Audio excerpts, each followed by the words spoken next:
یہ ایک چھوٹا سا گھر ہے جسے پرانی پون چکی سے تیار کیا گیا ہے۔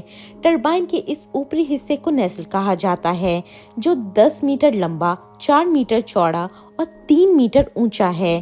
سویڈش کمپنی واٹنفال نے ونڈ ملز کو دوبارہ استعمال کرنے کے لیے ایک مقابلے کا انعقاد کیا۔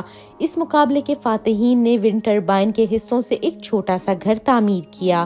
اس گھر میں کچن، باتھ روم اور لیونگ روم بھی موجود ہے۔ اس میں توانائی کے لیے سولر پینلز لگے ہیں جبکہ ہیٹ پمپ بھی موجود ہے۔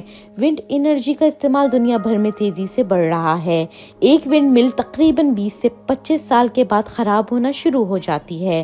پھر ٹیکنالوجی بھی ترقی کر رہی ہے، مگر کیا پرانے ونڈ مل کو دوبارہ استعمال کیا جا سکتا ہے؟ اس طریقہ کار سے مستقبل میں ناکارہ ٹربائنز کو بہتر انداز میں استعمال کے قابل بنایا جا سکے گا۔ کیا آپ ایسے گھروں میں رہنا پسند کریں گے؟